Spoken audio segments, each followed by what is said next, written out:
요한계시록 6장 1절부터 8절까지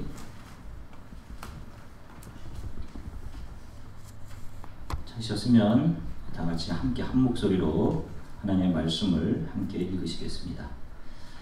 내가 보매 어린 양이 7인 중에 하나를 떼시는데 그때에 내가 들으니 내 생물 중에 하나가 우레소리같이 말하되 오라 하기로 이엔 내가 보니 흰 말이 있는데 그 탄자가 활을 가졌고 멸류관을 받고 나아가서 이기고 또 이기려고 하더라. 둘째 인을 떼실 때에 내가 들으니 둘째 생물이 말하되 오라 하니 이에 다른 붉은 말이 나오더라. 그 탄자가 허락을 받아 땅에서 화평을 취하여 버리며 서로 죽이게 하고 또 큰 칼을 받았더라. 셋째 인을 떼실 때에 내가 들으니 셋째 생물이 말하되 오라 하기로 내가 보니 검은 말이 나오는데 그 탄자가 손에 저울을 가졌더라. 내가 네 생물 사이로부터 나는 듯한 음성을 들으니 이르되 한 데나리온에 밀 한 대요 한 데나리온에 보리 석대로다. 또 감람류와 포도주는 해치 말라 하더라. 넷째 인을 떼실 때에 내가 넷째 생물의 음성을 들으니 말하되 오라 하기로 내가 보매 청황색 말이 나오는데 그 탄자의 이름은 사망이니 음부가 그 뒤를 따르리라. 그들이 땅 4분의 1의 권세를 얻어 검과 흉년과 사망과 땅의 짐승들로서 죽이더라. 아멘. 잠시 기도하겠습니다. 사랑해 주님 감사합니다. 저희들에게 사도 요한을 통해 주신 하나님의 말씀, 요한계시록의 말씀을 하나님 조금씩 더듬어 우리에게 계시하여 주신 하나님의 말씀을 저희가 알기 원합니다. 하나님, 이 말씀을 듣고 저희들이 기뻐하며 또 근신하며 교회에 주신 사명과 영광이 무엇인지를 깨달아 하나님의 나라를 위해 귀하게 헌신하다 하나님 14만 4천 명 주님을 영화롭게 찬송했던 성도들처럼 저희들의 모습이 그러한 모습 되게 도와주시기를 간절히 소망합니다. 감사드리며 주 예수 그리스도 이름으로 기도드립니다. 아멘. 할렐루야. 자, 여러분 한 주간 동안 잘 지내셨습니까? 네, 뭐 학생들은 또 졸업 때문에 또 많이 바빴겠고 또 그랬을 텐데 특히 여러분 학생들은 한 주간 많이 애 많이 쓰셨습니다. 제가 금요일 저녁, 금요일 아침, 그 다음에 어저께 저녁 졸업식은 참여했는데 어제 낮 졸업식을 참여 못했어요. 낮에 졸업한 청년들에게는 정말 미안합니다. 실은 제가 전에 섬기던 교회 청년들도 같은 시간대에 졸업을 했어요. 그래서 제가 가서 지금 제가 속한 교회에 있는 청년들만 위로하는 모습을 보여주기가 참 마음이 좀 그랬습니다. 또 그렇다고 그 청년들한테 제가 또 다가가서 축하하고 뭐 같이 사진 찍고 또 그게 또 쉽게 그렇게 허락될 수 있는 또 상황이 아니고 또 그래서 낮에 참석하지 못해서 좀 제가 마음이 많이 좀 별로 좋지 못했어요. 여러분들에게 미안합니다. 그러나 마음만으로 여러분들을 진심으로 사랑하고 또 저와 함께했던 그 모든 청년들 모두를 다 사랑하고 또 제 졸업을 진심으로 축하해요. 앞뒤 여러분들과 좀 보면서 특히 청년들 있으면 졸업한 청년들에게는 수고했다라고도 좀 해주시고 한 학기 끝났으니까 여러분 좀 학생들도 격려도 해주시고 우리 서로 좀 인사를 좀 나누겠습니다. 앞뒤로.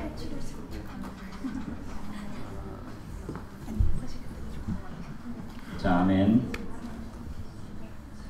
자, 오늘은 6장 7인의 재앙에 대해서 알아보겠습니다. 요한계시록을 처음부터 끝까지 다 할 것이 아니라 우리가 쉽게 오해할 수 있고 또 정말로 궁금했던 부분들을 집중적으로 추려서 설교를 하고자 합니다. 오늘은 7인의 심판에 대해서 말씀을 나누겠습니다. 먼저 6장에 기록된 7인의 심판의 말씀을 나누기 전에 여러분 먼저 4장과 5장에 대한 이해가 좀 있어야 됩니다. 선 이해가 좀 있어야 돼요. 여러분 꼭 집에 가셔서 4장과 5장의 말씀을 한번 읽어보시면 좋을 것 같아요. 요한이 환상을 통해서 특별히 4장에서 천상에 있는 하나님의 전, 하나님이 다스리시는 우주의 중심에 있는 하늘 보좌를 봅니다. 환상 중에. 이것을 천상의 교회라고도 해요. 지금 우리 눈에는 보이지 않지만 지금 천상에서 이런 일이 이루어지고 보여지고 있다라는 것을 우리에게 계시해 주는 것이 바로 요한계시록 4장의 주요 내용입니다. 자, 그 그림을 보시면서 살피겠습니다. 간단히. 요한이 성령에 이끌려서 in the spirit, 우주의 중심에서 모든 만물을 다스리는 하나님의 보좌를 보게 됩니다. 하나님이 좌정하신 곳이에요. 자, 이곳에서 하나님은 무엇을 하십니까? 지금 우리 눈에 보이지 않지만 어딘가 우주의 중심에서 하나님은 우주의 만물을 정확하게 움직여 가시고 우리들의 삶을 불꽃과 같은 눈으로 지켜보시면서 불꽃 같은 눈으로 하나님의 섭리로 이 땅과 온 우주 만물을 통치해 가십니다. 자, 그리고 이 보좌 주위로 무엇이 있느냐? 네 생물이 보좌를 둘러싸고 있습니다. 아시다시피 사자, 송아지, 사람, 독수리 모양을 하고 있어요. 이것은 언젠가 설명하겠습니다. 이 네 생물은 에스겔서 10장에 보면 그룹이라고도 나와 있고 이사야서 6장 2절에 보면 스랍이라고도 나와 있습니다. 보좌를 수호하는 천사들입니다. 그 주위를 24장로들이 둘러싸고 있는데 이 장로들은 특징을 가지고 있어요. 머리에는 면류관, 옷은 흰옷을 입고 보좌에 앉아 있습니다. 자, 24장로의 특징을 꼭 기억하셔야 돼요. 머리에는 면류관, 옷은 흰옷, 그들이 보좌에 앉아 있다. 이것입니다. 이것은 계시록 3장 21절에서 예수님께서 라오디게아 교회에 주셨던 약속, 이기는 자들에게는 보좌에 앉게 해주겠다 라고 하신 약속, 이 약속을 그대로 반영하고 있고, 또 계시록 3장 5절에서 사대교회에게 약속하신 말씀, 이기는 자들에게는 흰옷을 입게 해주겠다 라고 하신 그 약속, 그리고 계시록 2장 10절에서 서머나 교회에 주신 약속, 죽도록 충성한 자들에게는 면류관을 주겠다 라고 약속하신 대로 흰옷과 면류관을 쓰고 보좌에 앉아있는 모습으로 보여지는 것인데, 이것은 이 지상에 있는 모든 교회들을 대표하는 것입니다.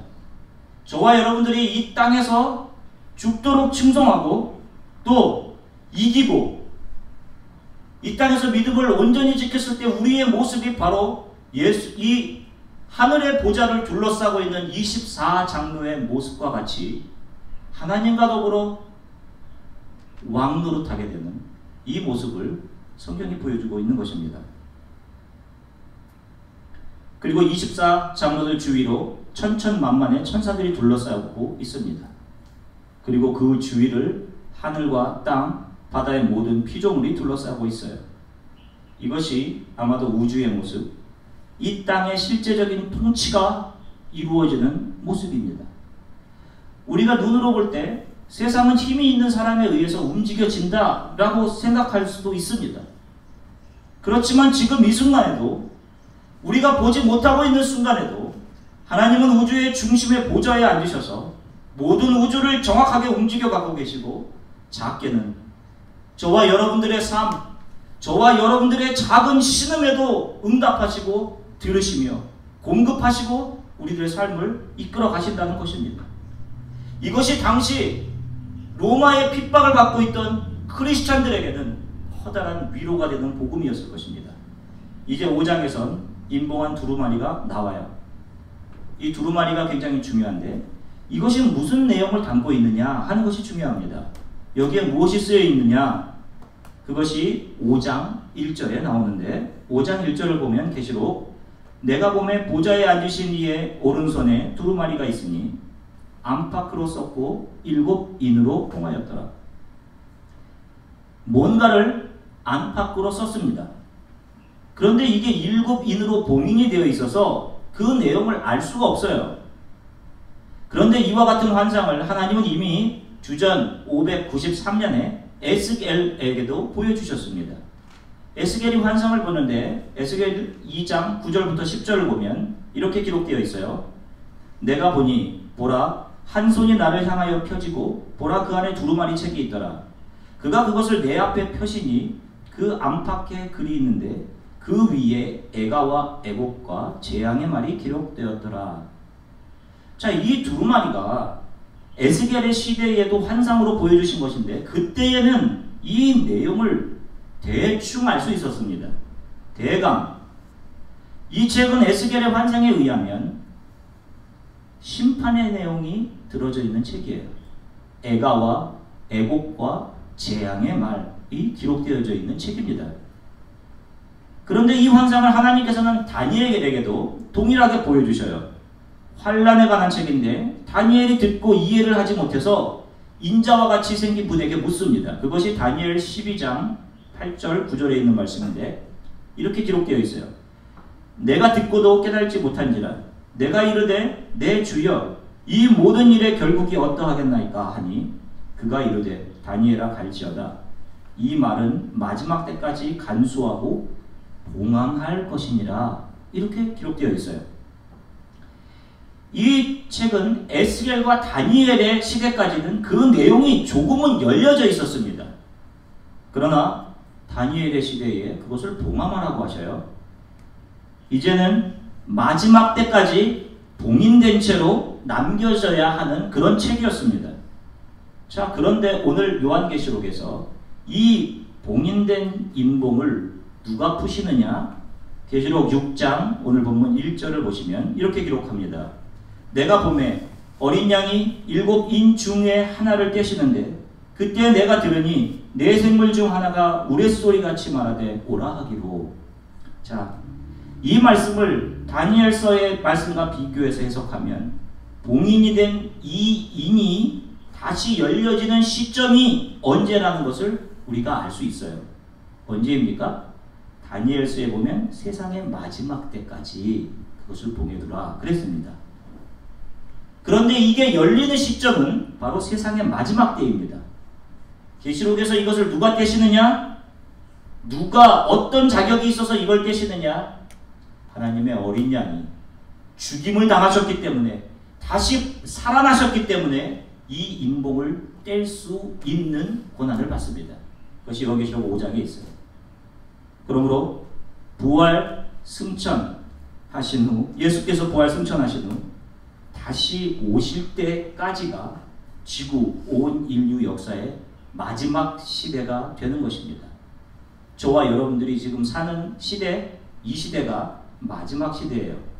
바로 이 기간이 7인, 7나팔, 7대접의 심판이 세상의 악과 세상 나라들에 내려지는 기간이고 그와 동시에 요한계시록 11장에서 나오는 두 증인으로 묘사되는 교회를 통해서 온 땅에 복음이 증거되는 교회 시대인 것입니다. 요한계시록을 읽으신 분은 조금 아실 것입니다. 아시다시피 요한계시록에는 때와 시간에 대한 언급이 여러 번 나옵니다. 요한계시록 11장 3절부터 13절까지에는 1260일을 예언하다가 무저갱에서 올라오는 짐승에게 죽임을 당한 뒤 사흘 반 만에 부활 승천한 두 증인의 이야기가 나와요. 또 11장 2절을 보시면 요한계시록 이렇게 기록합니다. 성전 바깥 마당은 측량하지 말고 그냥 두어라. 이것은 이방인에게 주었은즉 그들이 거룩한 성을 42달 동안 짓밟으리라. 이방인들이 거룩한 성을 짓밟는 기간이 42달입니다. 교회를 상징하는 두 증인이 예언하는 사역의 기간이 1260일이에요. 이것은 성전 밖 마당이 이방인들에게 짓밟히는 기간 42달과 동일합니다. 이것은 예수님의 초림 때부터 정확히 말하면 예수 그리스도의 부활 승천 후 다시 오실 재림 때까지의 기간을 말합니다.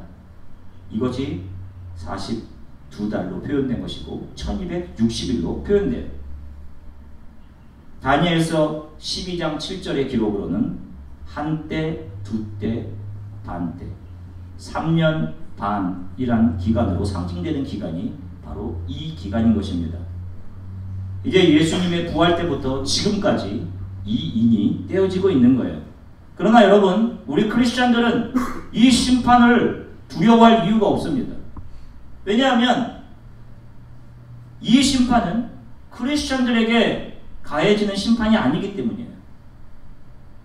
이 심판에 대한 예가 이미 구약 성경에 나와 있습니다. 여러분, 애굽에 내렸던 10가지 재앙을 기억하실 것입니다. 이 재앙은 누구를 위한 것이었습니까? 하나님의 말씀을 거부한 당시의 세상 나라를 상징적으로 대표했던 이집트의 바로 왕과 그 백성들을 향한 심판이었어요. 하나님의 백성을 향한 재앙이 아니었다는 것입니다. 바로 악과 그 악으로 가득한 세상에 대한 심판이었습니다. 자, 제일 먼저 어린 양이 이제 그 7인 중 첫 번째를 떼십니다. 자, 봉인되어 있던 말을 떼니 흰 말을 탄 자가 나옵니다. 자, 여기서 보좌를 지키는 네 생물 중에 하나가 오라 하는 명령을 내립니다. 자, 이것은 봉인되어 있던 어떤 심판의 내용을 역사 가운데서 펼쳐라 하는 내용입니다.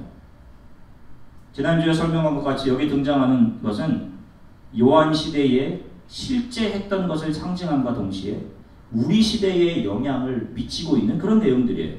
자, 그러면 무엇을 역사 가운데 펼치느냐? 흰말을 탄 자의 특징을 보겠습니다. 그가 활을 가졌고 면류관을 받고 나가서 이기고 이기려 합니다. 이것은 국가 간의 전쟁을 의미합니다. 엄청난 전쟁과 국가 간의 사륙이 계속되어 왔고 여러분 지금도 계속되고 있습니다. 여러분, 인간들 스스로는 절대로 이 전쟁을 앞으로도 멈추게 할 능력이 없습니다. 전쟁을 하지 않기 위해서 모여서 회의를 하고 평화를 이야기하지만 여러분, 인간은 스스로 절대로 전쟁을 멈추게 할 수 없어요. 왜? 이것이 흰말을 탄 자에 의해서 조장되는 것이기 때문에, 사탄에 의해서. 여러분, 미안하지만 앞으로 전쟁은 더 늘어나게 될 것입니다. 그리고 둘째 인을 떼실 때 붉은 말과 그 탄자가 나오는데 그 특징은 6장 4절에서처럼 그 탄자가 허락을 받아서 땅에 화평을 제하여 버리고 서로 죽이게 하고 큰 칼을 받았더라. 이 땅에서 화평을 제하여 버리고 큰 칼을 받아서 서로 죽이는 일을 합니다. 이것은 사람들이 서로를 학살하고 내전과 사육, 제노사이드에 관한 것입니다. 여러분, 지금 얼마나 많은 사람들이 이유 없이 미워하면서 서로를 죽이고 있습니까? IS도 마찬가지고 보코하람 마찬가지입니다. 여러분, 다른 종교라고 해서 서로 피해를 준 것도 아닌데 증오하고 이런 일을 통해 화평을 깨고 살인을 합니다. 여러분, 제가 여러분들께 묻습니다. 여러분은 기독교인으로 살아가는데 다른 종교를 가진 사람들이 미움의 대상입니까? 그래서 그들에게 데미지를 입혀야 하는 그들이 그런 대상이라고 한다면 미안하지만 그런 사람은 전혀 기독교를 모르는 사람입니다. 여러분, 미움의 대상이 아니라 긍휼의 대상입니다. 한 가지 여러분들에게 더 묻겠습니다. 나의 마음에 들지 않는 사람이 있어요. 여러분, 내 마음에 들지 않는 사람, 여러분, 그 사람은 우리가 어떻게 해야 되는 사람입니까? 우리가 기독교인이라면 어떻게 해야 되는 사람이에요? 불쌍히 여겨야 하는 사람입니다. 받아주어야 하는 사람이에요. 아멘? 여러분, 지금도 수많은 난민들이 아프리카에서 유럽으로 지금 보트피포 배를 타고 목숨을 건 여행을 지금 합니다. 리비아의 전쟁 때문에 IS를 피해서 보코하람을 피해서 그러다가 수백 명의 사람들이 지중해에서 익사하고 있습니다. 조금만 과거로 갑니다. 우리가 선교가는 캄보디아는 킬링 필드로 유명합니다. 폴포트 정권 당시 1975년부터 79년까지 사이에 약 200만 명의 자기 민족 사람들을 죽였어요. 얼마나 잔인하게 죽였는지 모릅니다. 갓난아이들의 다리를 잡고 나무에 쳐서 죽였어요. 조금만이라도 이 자본주의의 냄새가 나는 안경을 썼다거나 다 죽였습니다. 이라크의 사담 후세인은 1987년 20만 명의 크루드족을 학살합니다. 아시다시피 2차 세계대전 때 히틀러는 유대인을 500만 명 이상을 학살했어요. 1992년 보스니아 내전 때 세르비아 계열의 사람들은 알바니아 계열의 이슬람 사람들 25만 명을 아예 인종 청소를 시켰습니다. 여러분, 이런 증오와 미움, 이거 사람의 상식으로 이해할 수가 없어요. 도대체 이런 제노사이드 말고도 우리를 한번 보십시오. 저와 여러분들을 보세요. 우리 안에 있는 마음을 보십시오. 우리 안에 있는 미움과 증오들, 나에게 잘해준 사람들인데 미워한단 말입니다. 10가지 잘해주고 1가지 못해줬는데 미워해요. 증오합니다. 외면하고. 이유 없이 미워하는 분들 여러분 계세요? 혹시? 나는 저 사람이 이유 없이 미워. 왜 저렇게 생겼어? 여러분, 어떤 사람을 보면 증오가 치밀어 오르는 그런 사람, 특별히 나에게 뭐 해를 준 것도 아닌데 미워하는 사람, 여러분 있단 말입니다. 이게 다 역사 가운데 붉은 말을 탄 자가 펼쳐놓은 그런 것들입니다. 우리 크리스천들은 이것을 알기에, 이것이 사탄을 통해 펼쳐져 있던 것을 알기에 이 증오의 마음, 미움의 마음이 들 때마다 이것이 붉은 말을 탄 자 사탄의 역사이구나, 이것을 알고 영적으로 싸워야 합니다. 주 예수 그리스도의 은혜와 사랑으로 이것을 극복해 가야 돼요. 앞으로 미안하지만 이런 증오와 미움, 외면, 학살, 이런 일들은 분명 더 심하게 될 것입니다. 교회 안에서도 성도들끼리, 교회와 교회가, 성도와 성도가. 사랑하는 우리 주안의 교회 성도님들, 여러분들 이 사실을 꼭 기억하시고 여러분 우리 교회 안에 하나됨을 지켜가십시오. 예수 그리스도의 마음을 여러분들의 마음에 항상 품을 수 있도록 여러분 근신하시고, 다른 것 위해 기도하는 것이 아니라 그것을 위해 기도하십시오. 연약한 나를 도와주십시오. 내 안에 이 미움과 증오를 성령님 좀 도와주십시오. 그것을 의지하고 기도하는 그런 성도님들이 될 수 있기를 간절히 축원합니다. 세 번째로 인을 떼실 때에 검은 말을 탄 자가 나왔습니다. 5절을 보면 이 검은 말의 특징이 있어요. 무엇입니까? 손에 무엇을 들고 있습니까? 무엇이요? 저울을 들고 있어요. 그런데 요한이 들으니까 내 생물들 사이에서 나오는 듯한 어떤 소리가 있는데 6절을 보면 이런 소리가 나옵니다. 한 데나리온의 밀 한 대요, 한 데나리온의 보리 석대로다. 또 감람류와 포도주는 해치 말라. 이것은 기근을 의미합니다. 손에 저울을 들고 배급을 하는 것인데, 한 데나리온은 당시 노동자의 하루 일당이었습니다.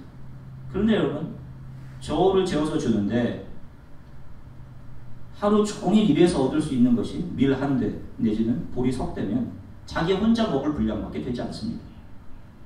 가족을 먹일 수 없는 경제적으로 어려운 상황이 오는 거예요. 농사를 지어도 땅이 점점 예전과 같은 결실을 내지 않습니다. 그런 와중에도 감람류와 포도주는 해치 말라. 감람류와 포도주는 밀과 보리에 비해 상대적으로 가격이 높은 것입니다. 서민들과 달리 부유층은 감람류와 포도주를 즐기는데 문제가 없이 살아갑니다. 가진 사람들은 더 가지고 자신의 삶을 어떻게 하면 더 즐겁고 즐기며 살아갈 수 있을까에 신경 쓰고, 어려운 사람들은 더 어렵게 살아가게 됩니다. 불균형이 더 심해지는 것이죠. 우리가 지금 잘 사는 나라에 있다 보니 우리가 모르고 있습니다. 여러분, 지금 전 세계의 3분의 3의 사람들이 가난에 시달리고 있어요. 2차 세계대전으로 죽은 사람들이 5천만 명이라고 합니다. 그런데 지난 10년 동안 먹지 못해 죽은 어린아이들의 숫자만 1억 8천만 명에 이른다고요. 10년 동안. 지금도 하루에 10만 명이 넘는 사람들이 먹지 못해서 죽어가고 있습니다. 다른 한쪽에서는 먹을 걸 골라 먹어요. 메뉴판을 보고 오늘은 이걸 먹을까, 오늘은 무엇을 먹을까. 어떻게 더 누리고 어떻게 더 즐겁게 살까를 고민하며 삽니다. 방송도 보면 먹방 투성입니다. 먹방. 어떻게 하면 더 맛있는 것을 골라 먹을까. 뭐 아이러니하게도 여러분 뭘 먹어도 조금 지나면 배고파져요. 배설의 내용은 다 똑같습니다. 이 기아 불균형이 어떻게 해결해 보려도 되지 않는다는 겁니다. 유엔에서 아무리 노력을 해도 아프리카의 기아 점점 늘어갑니다. 유나와 제 아내가 말라리아 약을 먹을까 해서 제가 병원을 예약을 했었습니다. 서민들을 위한 보험 메디케이드가 되어서 그것을 병원 예약을 했어요. 근데 말라리아 약 처방은 메디케이드 적용이 안 된다는 겁니다. 의사를 만났는데 300불을 내야 되고 약 처방 받는데 돈을 더 내야 된대요. 돈이 없는 서민들은 건강 케어 받기 어렵습니다. 여러분 이런 것들을 고쳐나갈 수 있잖아요. 그런데 반대합니다. 기득권층들은 서민들이 병원들을 다 사용하게 되면 자신들은 좋은 의사, 좋은 의료 혜택을 잘 못 받게 될 수도 있다는 생각을 합니다. 반대합니다. 여러분 먹고 마실 때 그 먹을 것이 없어서 죽어가고 있는 자들이 지금 있다는 사실을 꼭 기억하시고 여러분 그런 자들을 긍휼히 여기시고 그들을 위해 내가 무엇인가 해야 한다는 그 일들이 바로 저와 여러분들 크리스찬들의 어깨에 있음을 기억하시기 바랍니다. 검은 말을 탄 자의 심판은 이러한 일들이 역사 가운데 펼쳐지는 것을 상징으로 보여줍니다. 마지막으로 네 번째 인을 떼자 청황색 말이 나옵니다. 한국어로는 청황색이지만 원어로는 페일, 창백한 시체의 색을 이야기합니다. 6장 8절을 함께 앞에 보면서 함께 읽으시겠습니다. 시작. 내가 봄에 청황색 말이 나오는데 그 탄자의 이름은 사망이니 음부가 그 뒤를 따르더라. 그들이 땅 4분의 1의 권세를 얻어 검과 흉년과 사망과 땅의 짐승들로서 죽이라. 먼저 이 말을 탄 자의 이름부터 기분이 아주 안 좋습니다. 이름이 무엇입니까? 사망이에요. 이름이. 우리 중에 누가 이름이 사망이신 분 있습니까? 소망은 있어도 death입니다. death. 여러분 뭐 이렇게 보면 헤비메탈 그룹 같은 거 보면 death 들어가는 이런 사람들 이런 그룹들이 많아요. 메가데스. 그냥 데스도 아니고 메가데스 뭐 이래요. 이 사망은 밝은 것과 전혀 어울리지가 않습니다. 핑크색 사망, 아름다운 시체 이런 말이 있습니까? 전혀 어울리지가 않죠. 사망이라는 이름에 걸맞게 말탄 자의 색도 시체의 색을 가지고 있습니다. 그런데 이 말탄 자가 하는 일이 무엇인가 하면 검과 흉년과 사망, 땅의 짐승들로서 땅의 4분의 1을 죽입니다. 이것은 질병과 전염병, 유행병으로 인한 죽음을 이야기합니다. 여러분 1340년 유럽은 흑사병으로 6천만 명이 사망합니다. 그 당시 왜 이런 병이 생기는지 아무도 몰랐어요. 백신이 발견되기 전까지. 또 에이즈, 이볼라 바이러스, 알 수 없는 감기. 여러분 감기라고 하니까 여러분 매년 플루로 세계적으로 수십만 명의 사람들이 죽습니다. 이 전염성이 있는 균이라는 것이 정말 무시무시한 겁니다. 보이지 않기 때문에. 그런데 치명적입니다. 앞으로 또 어떤 전염성 있는 균들이 등장할지 몰라요. 그러나 분명 더 새로운 전염병들, 더 무시무시한 질병들이 등장하게 됩니다. 이런 심판을 모르는 사람들은 인간이 이 땅에 유토피아를 만들 수 있다고 생각합니다.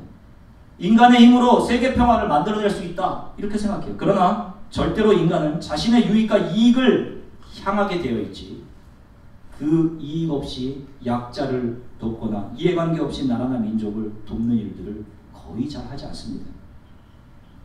지금도 우리들 눈에는 보이지 않지만 하늘의 보좌에서 하나님은 그분의 능력으로 이 세상을 통치해 가십니다.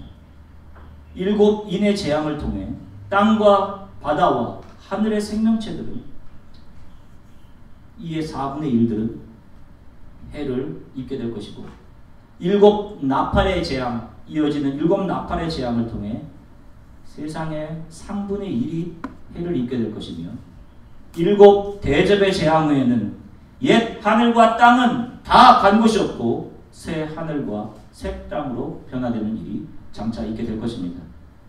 우리가 생각하기에 나의 인생도 어떤 힘 있는 사람들에 의해서 그런 사람들을 잘 만나면 잘 풀려갈 수 있다라고 생각할 수 있어요.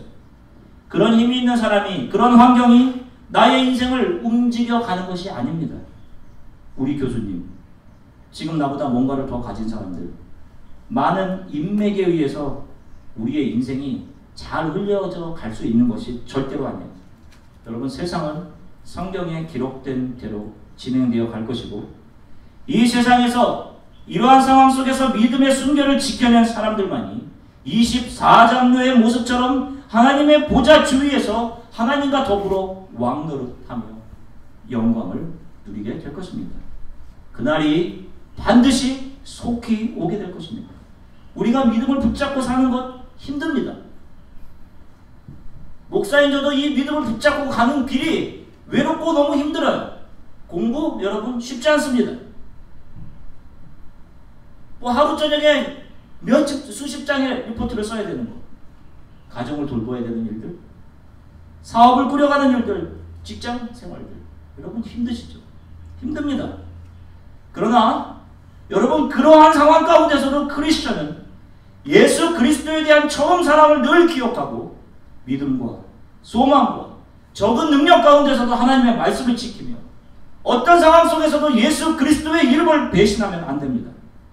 고난을 두려워하지 마시고 내게 허락하시는 삶의 순간까지 죽도록 주의 나라가 확장되는 일, 선교하는 일에 죽도록 충성을 다 하셔야 합니다. 그러면 반드시 언젠가 주님께서 저와 여러분들의 이 땅의 수고를 기억하시고 저와 여러분들의 눈에 맺혔던 눈물을 닦아주실 날이 분명 오게 될 것입니다. 아무리 바쁘고 어려운 상황 속에서도 하나님을 예배하는 것이 나의 가장 삶의 우선순위에 있어야 합니다. 여러분, 꼭 그렇게 해야 합니다. 보이지 않는 하나님의 다스림과 그분의 섭리하심, 그분이 내 앞길을 미리 보고 계시고 선하게 공급하심을 신뢰하시고 힘들 때 더더욱 하나님을 바라보며 예배하는 자리로 나올 수 있는 그런 여러분들이 되기를 간절히 소망해요. 저는 그렇게 생각합니다. 정말 짧은 시간이라도, 하나님께서 제게 허락하시는 짧은 시간이라도 마음을 같이 해서 하나님의 나라에 소망을 두고 모든 것을 다해 헌신하고자 하는 사람들과 함께 저의 모든 것을 주의 복음이 전해지는 일, 오지에서 선교의 사역을 하시는 선교사님들을 돕는 일에 전념하다가 하나님 앞에 빨리 서고 싶어요. 이것이 제가 소망하는 한 가지입니다. 오늘 앤드류 엘리자벳 선교사님이 와서 같이 예배드립니다. 젊은 나이의 선교사님입니다. 저분들은 더 삶을 즐기고 싶지 않겠습니까? 우리와 다른 사람입니까? 믿음으로 바라보는 분명한 소망이 하나님의 성경을 통해 끝까지 믿음을 지킨 자들에게 주신 약속이 있기에, 또 하나님께서 우리에게 맡겨주신 Great Commission 명령이 있기에 그것을 붙들고 목숨을 다하는 것입니다. 시간을 낭비하지 마십시오. 서로 먹고 좋은 관계 유지하면서 악한 것, 불법이 판을 치는 것을, 교회 안에서 판을 치는 것을 보면서 아무 말 못하고 그냥 지내는 것은 교회가 아닌 것입니다. 선교를 위해서 민족에게로 나가지 않으면 사명을 저버리고 있는 것입니다. 사대교회에 주신 책망이 무엇입니까? 너희가 너희들 스스로는 살아있다라고 생각하지만 하나님의 불꽃 같은 눈으로 보니까 너희는 다 죽은 자이다 하는 것이었습니다. 여러분, 우리 마음을 같이 해서 한번 살아가는 이 인생, 여러분 주를 위해 헌신하며 살아갈 수 있기를 바랍니다. 여러분 그렇게 하셔야 합니다. 미지근했다가는 분명 언젠가 하나님으로부터 토해져 버림을 당하게 됩니다. 오늘 이런 사실을 기억하시고 믿음의 경주를 계속해 가시기를 축원합니다. 지금 이 순간에도 천상에는 하나님의 보좌가 펼쳐져 있습니다. 먼저 간 성도들이, 믿음을 지키며 간 성도들이 24장로의 모습으로 그 보좌 주위에 왕같은 모습으로 우리를 지켜보며 믿음의 경주를 다할 것을 오늘 성경 말씀을 통해 우리에게 격려하고 있습니다. 저는 조금이라도 주님께서 우리 주안의 교회에 연결시켜 주시는 선교사님들을 도우려고 합니다. 교회는 가난해도 선교를 위해 움직이는 교회가 되어야 합니다. 힘들어도 이런 사실을 기억하시고 하나님의 섭리와 미리 내다보심과 공급하심을 신뢰하며 하나님의 예배하심을 하나님을 예배함을 삶의 가장 우선 순위에 두고 살아가는 저와 여러분들이 되시기를 간절히 축원합니다. 잠시 함께 기도하겠습니다. 제가 지금까지 신앙을 가지고 있다라고 생각했지만 지금까지 역사는 사람들의 노력, 나의 노력과 수고에 의해서 움직여갈 수 있다라고 생각하고 들어왔습니다. 그래서 내 인생을 보다 더 나은 인생으로 만들어보고자 수고하고 땀을 흘리며 살았습니다. 그러는 동안 하나님을 향한 예배의 마음도 식어졌고 예배하는 것도 나의 삶의 뒷천으로 미루어진 채 살아왔습니다. 제가 아무것도 모르고 아둥바둥 살아가고 있는 동안에도 하나님은 우주 중심의 천상 보좌에서 불꽃 같은 눈으로 만물을 움직이시고 우리들의 모든 삶을 지켜보고 계심을 성경을 통해 보게 되었습니다. 그리고 지금도 주의 나라를 위해 죽도록 충성하는 그런 사람들이 있음을 보게 되었습니다. 성경에 기록된 대로 역사가 흘러갈 것을 믿습니다. 이 믿음을 지키기 점점 어려운 세상, 사람들이 빨리 왕래하고 움직이며 지식이 더해져가는 이 시대에 잠잠히 하나님을 바라고 믿음을 지키고 끝까지 주의 복음이 증거되는 일을 돕고 헌신하는 일에 죽도록 충성하는 그런 종이 되게 해주십시오. 주님을 예배하는 것을 나의 삶의 가장 우선순위로 두고 살게 해주십시오. 제 삶이 많은 선교지를 돌아보고 선교사님들 위로하며 나의 모든 것으로 주의 복음이 전파되는 일에 헌신하게 해주십시오. 저를 사용해 주십시오. 주님, 우리 이렇게 잠시 함께 기도하겠습니다. 사랑해 주님 참 감사합니다. 주님, 오늘 사랑하는 성도들과 함께 여기 계시게 있는 말씀입니다. 하나님, 눈에 보이지 않지만 하나님을 통해 이루어지시는 일들, 하나님의 역사 속에서 펼쳐가는 신의 일들을 하나님의 말씀을 통해 함께 나눠서 주님 그렇습니다. 하나님, 역사는 우리의 인생은 우리의 힘과 수고와 땀과 노력에 의해 이루어지는 것이 아니라 하나님의 펼쳐가시는 대로